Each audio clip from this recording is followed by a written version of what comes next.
Okay, this is my Let It Snow cookbook stand insert.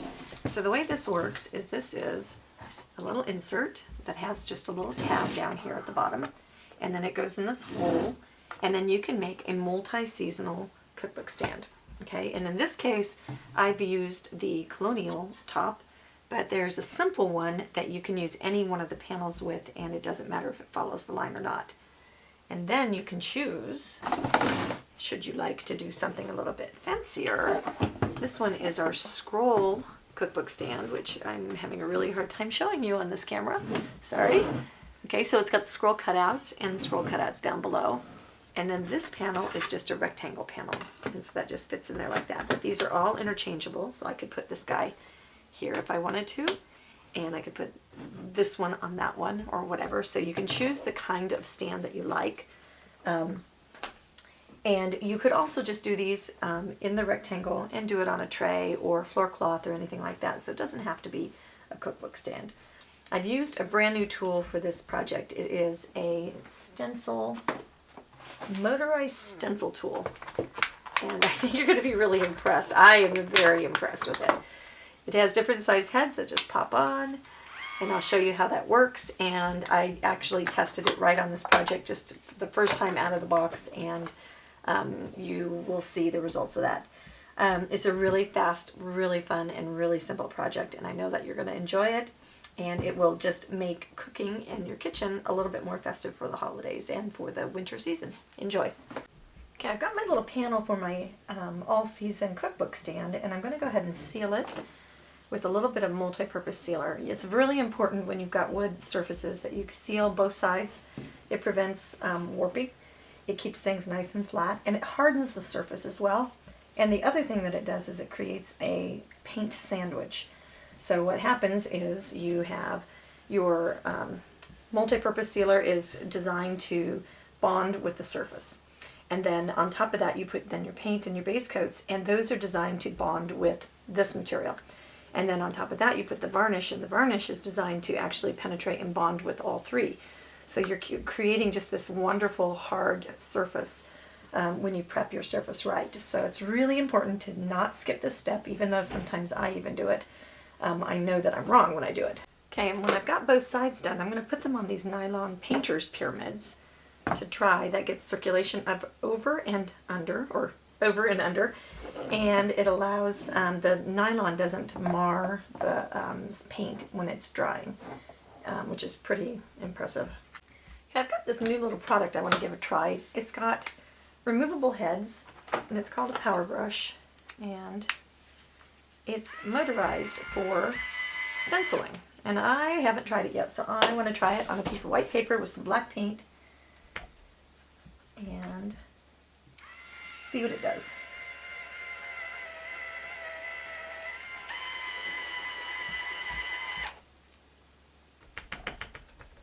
Just stomping off a little bit of the excess.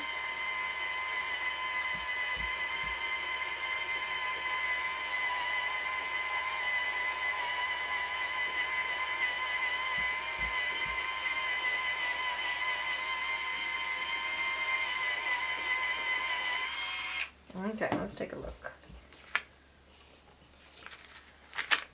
Well, no bleeding.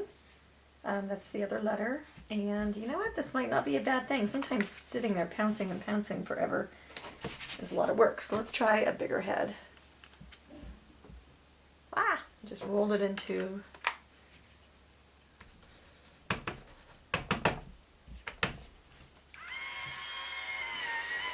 Ooh, hi, that was a lot. Okay, well, this will be a true test.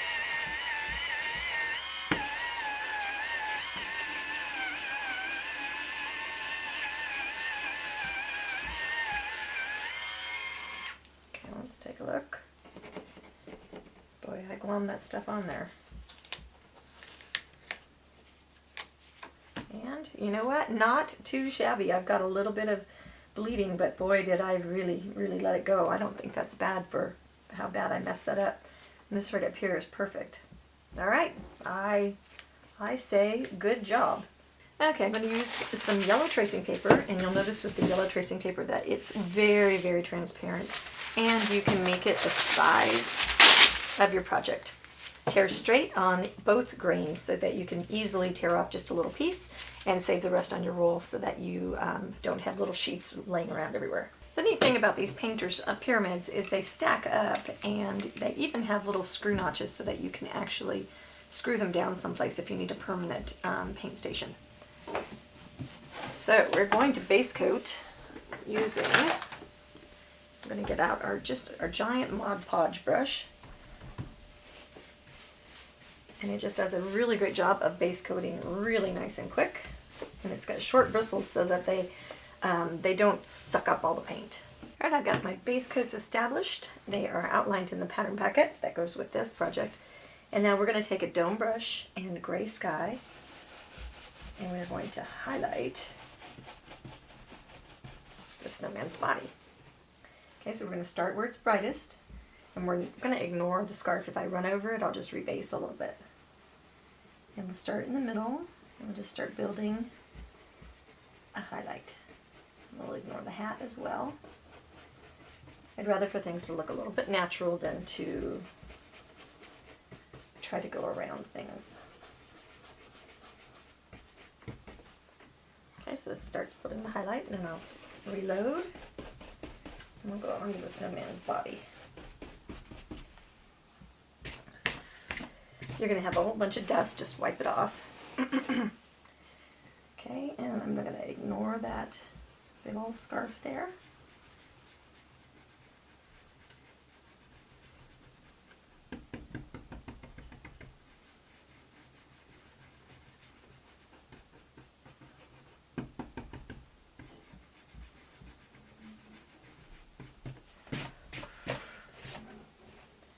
Reload. And go back up to his face. Sometimes if you want to get a really strong highlight, you stipple instead.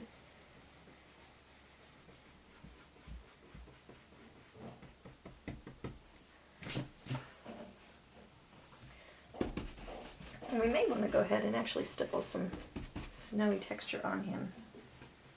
Okay, so I'm going to go back over. You can hit the blow dryer if you feel like you're lifting things up.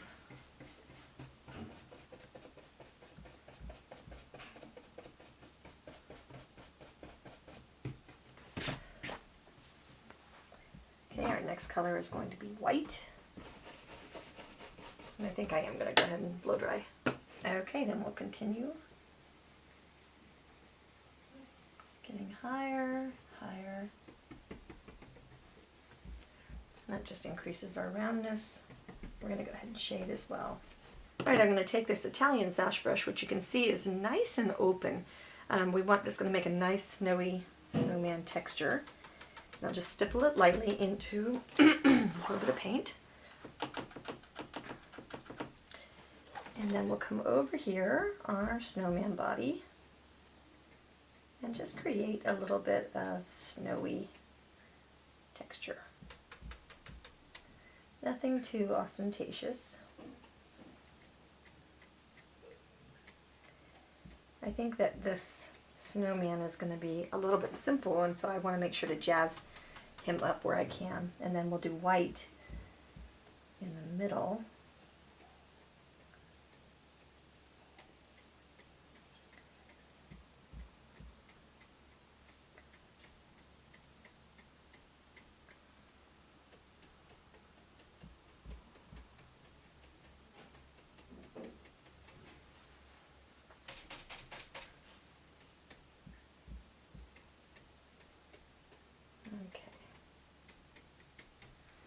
He's getting brighter already. Okay, we're getting ready to shade the body, and I want to share a technique that I use all the time. I've got this 3-basin water water container for my painting, and this is a lovely handle, but it's got these brush grooves here to keep brushes from rolling around. What I do, I've got this 1/2 inch or 5/8 inch angle shader, so a big angle shader, and I've pre-wet it, just dipped it in my water, and then I just let it sit there for about 5 minutes. And what's going to happen, we've got this great big area to float. If I allow this brush to sit and actually get really saturated, my floats are going to float and be so smooth. and it's just amazing the difference that soaking your brush and letting it sit for a few minutes makes. Works great with liner brushes as well. A couple of the friends that are going to be joining us on this large float adventure is going to be a couple of mop brushes. These help you extend your float out so that you can control it and move it where you want. Going to start with a float of zinc and add a little bit more water.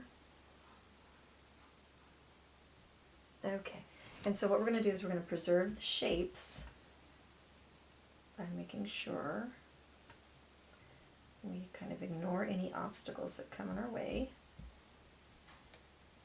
We're going to get all the way to our edge. Okay, and then we'll use our mop. Anytime we have these uneven textures, if we need a little bit more control, then it's this blender mop that will jump on. Okay, so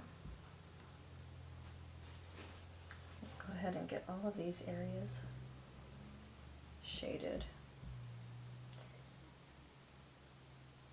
And I like to walk things out, and when you walk, generally you'll be a little bit more uneven, so that's when I use my mop, and then I just wipe it off on the paper towel. Make sure you turn your piece over so that you're getting a good angle for your arm.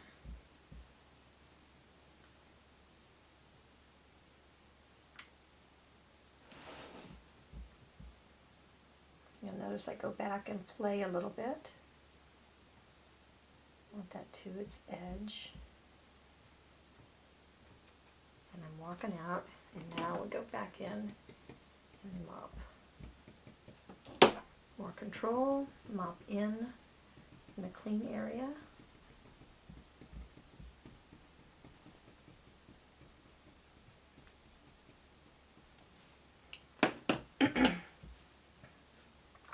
It appeared to have picked up a frog. Okay, now we'll come over here to his head.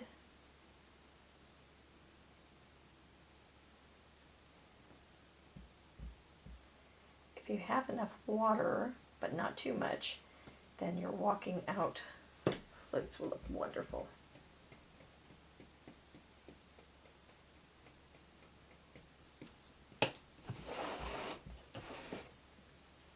Okay, and I have to wait till this dries, so I'll hit it with a blow dryer and I'll go under his obstacles here.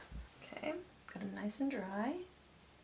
I'll go ahead and just shade underneath his hat, and I'll round that corner around.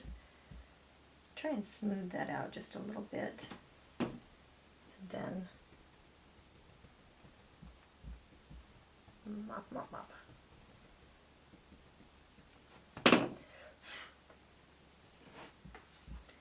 And we'll repeat over on the under the scarf.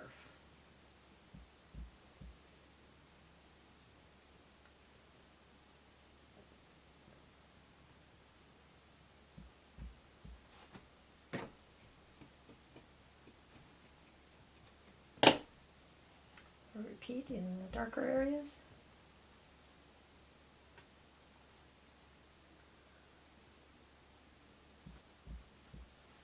Okay, then we'll go over and we'll repeat in just to deepen, and so it won't be walking out with graphite.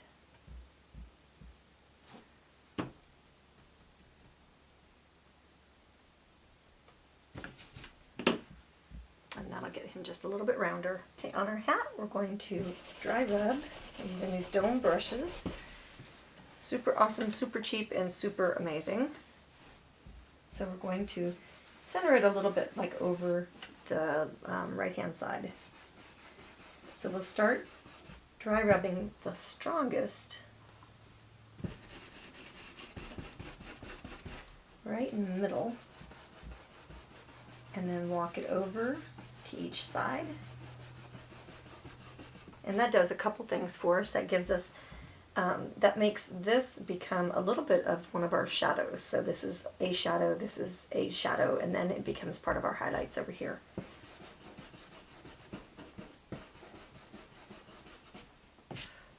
Okay, we'll pick up Gray Sky.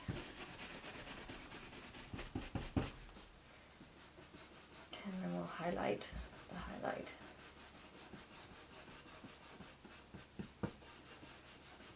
You want this to be a little bit smoother looking, so not too textury.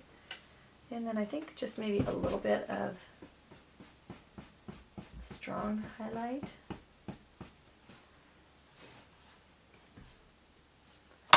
There, and then we'll take our angle shader and we'll go into our slate gray. And we'll see if we can't fix this brim without base coating it again. Wow, that's just horrific. Okay. And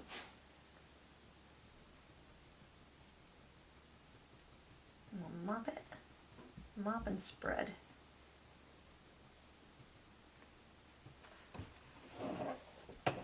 Okay, now we'll get the hat shaded just a little bit. So we'll shade underneath and we'll just run right on through this.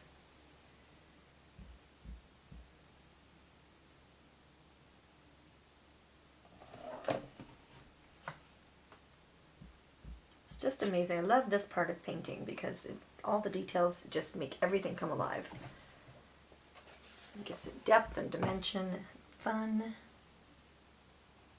Okay, so now we're going to go up the side of his hat. Yum. Okay, so I'm on this lovely black background, and so if I run over my edges, I won't worry about it. I will just trim it up with a little bit of black paint. So you don't have to paint perfectly. It's better to paint confidently than perfectly because you can always fix some little errors and stuff.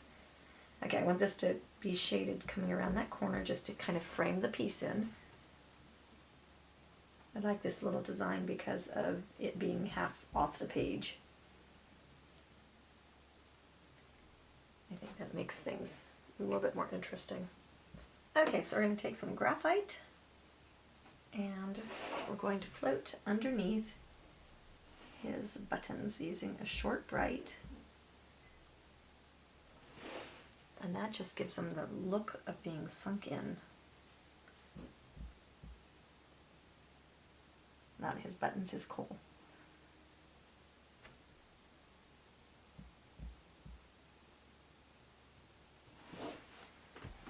And do the same to his eyes.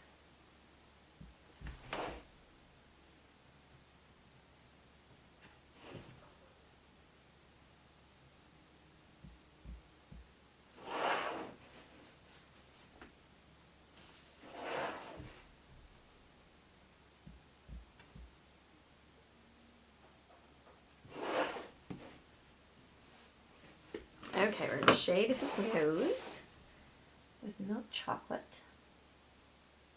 Get it right on next to it. And oops, did you see what I just did there? I gave myself a fingerprint blend. Okay, I'm going to let that dry and then I'm going to shade underneath to get it. If I went through it right now, I would put a line straight through my float, so I'll have to actually let that dry for a minute. Okay, we're going to put a little bit of our jazz going on here. Line up my snowflake on my stencil. And we're going to use this embossing paste that's metallic silver. And we're just going to look at that, isn't that pretty? I take that over here, and I'm going to use my palette knife. Actually, no, I think I want to try use my handy scraper because I think I'll get a little bit better application width out of it. Okay, so we'll make sure we like where that's at. We're just going to go straight across, and I didn't get enough out.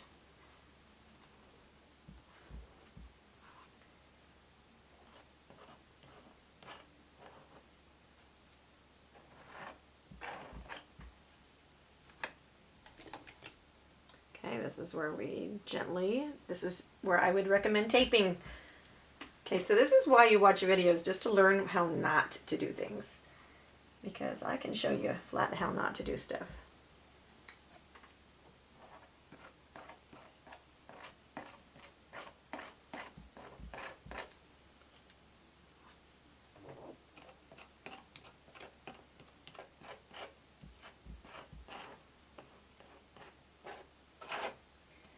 scrape all that off so that we can clean our stencil. And then we lift straight up. And then we have a big, beautiful stencil. And I think we're going to need to go ahead and give it some glitter. Okay, so I think just a little bit of glitter on our silver. It's going to be good. And then I'll just tap it off. Alright, I'm going to take Terra Coral and I'm going to give our snowman some little blushy cheeks.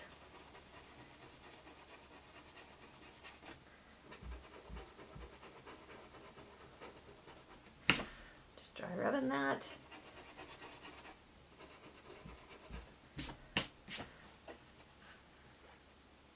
Cute.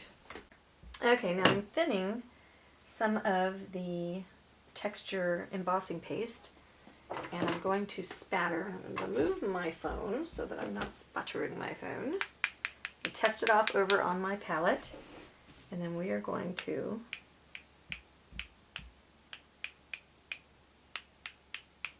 snow.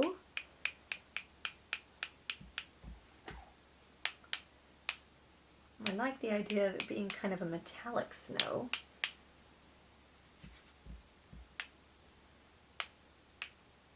Give them some bigger snowies. Okay, and then I'm going to take my Q-tips and I'm going to go remove snow off of the areas that I don't want it, like underneath his hat brim. And then I think I'm going to go ahead and snow in a little bit of white as well.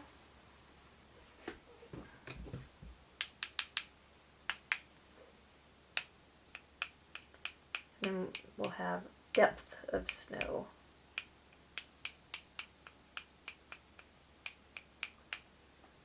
And some silver and some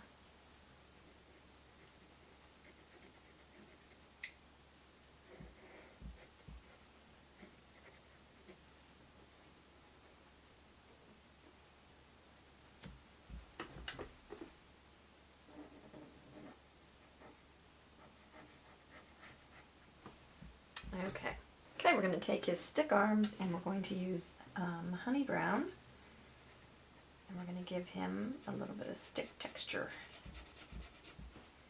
Using a crescent brush because they're nice and stiff and they are skinny. You can use a skinny, so it's skinny this way and fat this way, or you can do circular. So they are multi-purpose little paintbrush. So now when it gets wide I can just do a little rub action and it's all good. It's kind of fun doing a snowman this size because I can actually get some detail going on his arms and stuff. Whoops, hi, not enough time on that paper towel.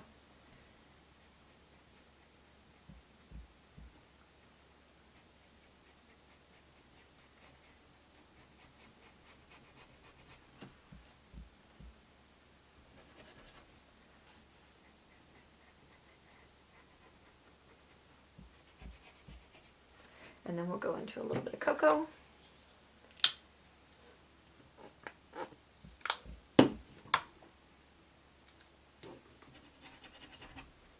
And repeat.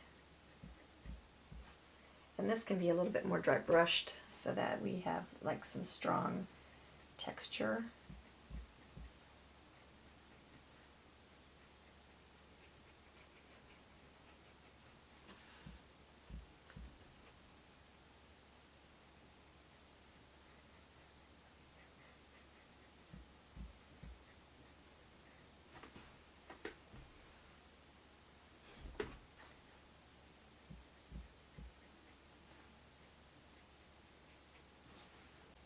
Okay, now we're going to shade.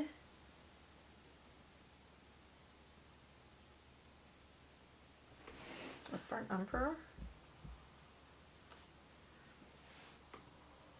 And make sure your snowflakes are dry. And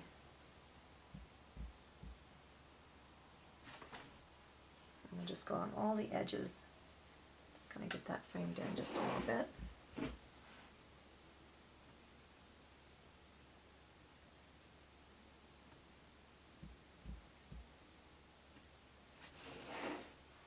Okay, now we're going to add a little bit of wood texture with our float. So we're just going to kind of, I've got a little bit of black and a little bit of burnt umber in my brush.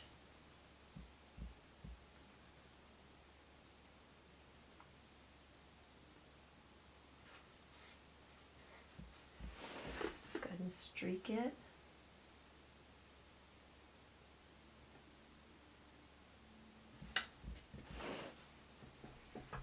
And it gives us just a little bit of extra something different going on. And then we'll deepen the shading down here next to the base with that same black mixture.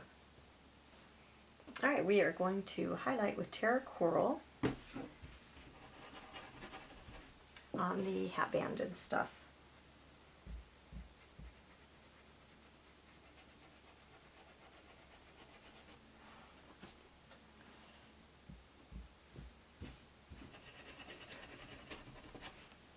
Okay, let's see, how are we all draped over? Well, I guess I've got to decide if I want to have some stripes on my scarf. I'll take care of that next. Alright, I'm going to do the same thing to my letters that I did with my snowflake. Just going to fill it with silver.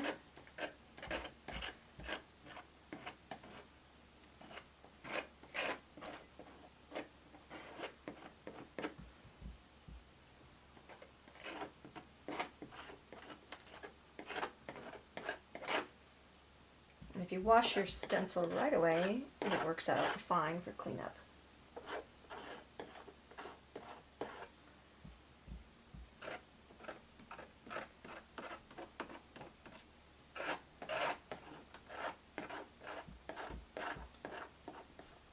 Oops, try not to lift. Seriously, tape your stencil down, okay? Alright, and then pull it up. And then we sprinkle. Alright, so now we're going to take our Terra Coral and we'll go ahead and while this is drying over here, and this is a perfect opportunity to bring your bridge over, because if you have wet stuff you can put the acrylic bridge and then you can still keep working. Okay, so right now I feel comfortable that I'm over on the other side. Okay, and we're just going to highlight all of those red things with Terra Coral. Get them nice and bright, so you might repeat a time or two, because then we'll glaze over with the alizarin crimson, and then we get beautiful, beautiful color. But you got to have a little bit of light coming up from behind. Okay, we're going to go into Hauser medium green. And we're going to highlight the green stripes.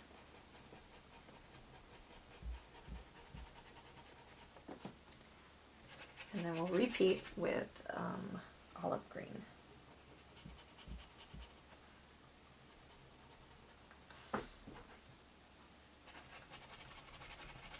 And we'll also do our holly in the same colors.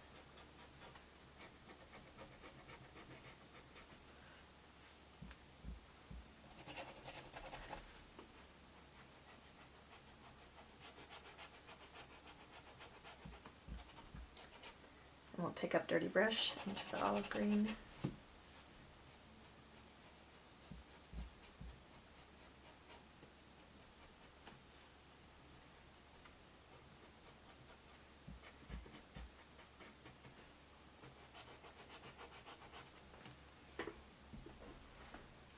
And then we'll go into our greens up here. Just get that center highlighted, and we might just do like a simple shade up there as well. So this is just a little touch of green over there. And maybe just a little touch of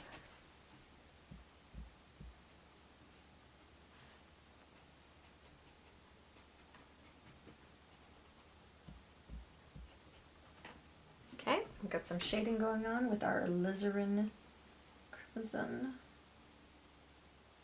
just going to draw that in.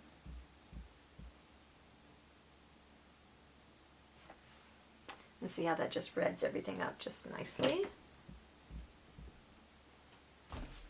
Just even it out.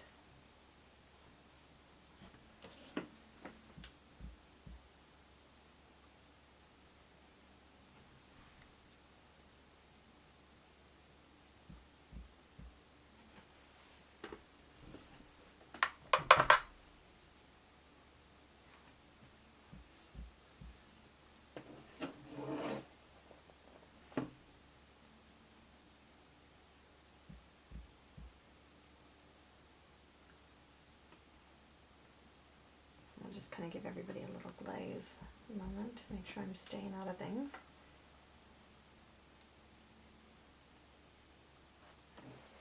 So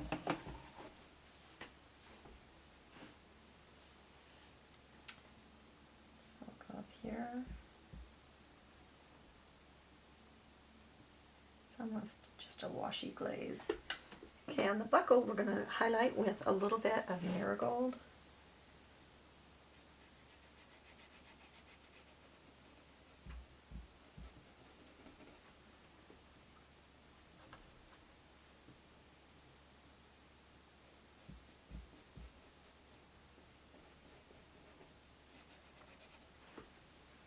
Just to give him just a little bit of brightness up there.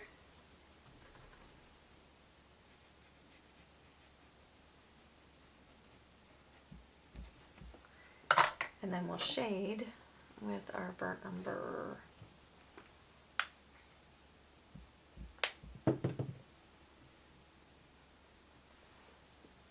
Just get those little corners.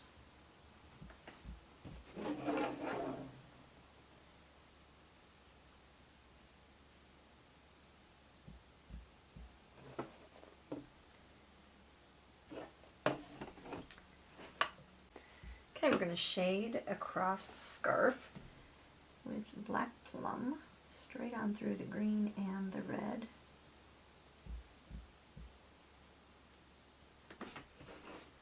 Alright, I need a little bit deeper shadow on my hat. So I'm going to my monster size brush and just go ahead and bring it all the way down. And then this is where we need our mop.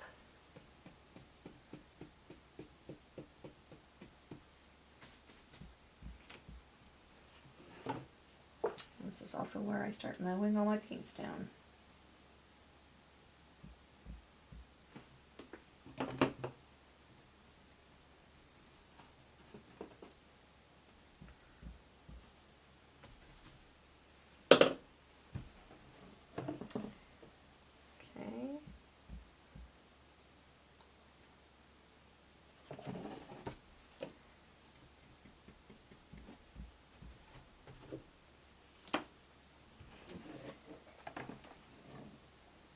A little bit more on the other side here.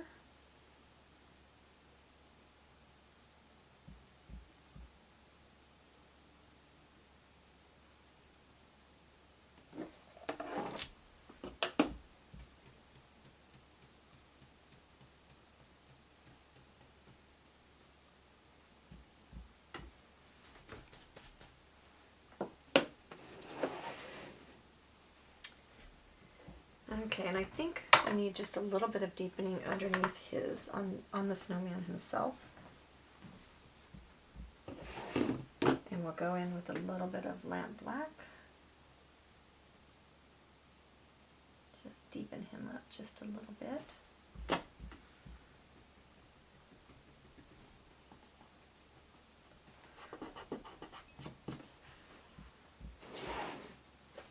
Alright, I'm going to try my groovy new little tool here. Cut my stencil up. Just want a little misty snowflake with my silver embossing medium. A little bit of cha-cha-cha. Maybe we want to go ahead and glitter him as well. I actually just ran some glitter right over the top of it, and that worked out pretty darn well. So the way I'm loading this little tool is I'm just coming over here and I've just put some on my brush, and then I'm mushing it down nicely so that I get it nice and even on there. Okay, and then I managed to peel off some of my not quite dry stuff, so be careful of that. And then we'll put some over here.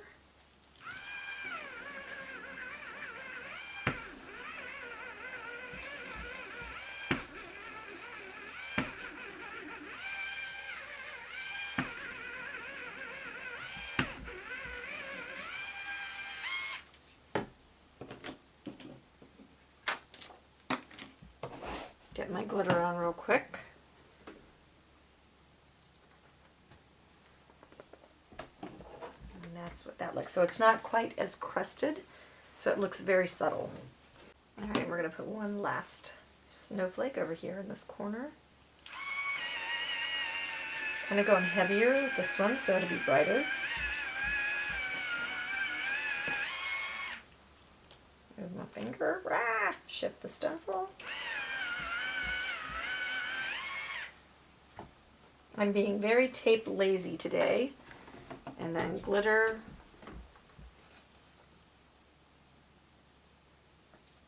And shazowie. Now I have one little error that I need to get off of there. I'm going to lick the end of my eraser and get it gone. Okay, and I think that kind of jazzed everything up just enough, so we're going to put little highlights, and then we'll give him his little shines on his pieces of coal.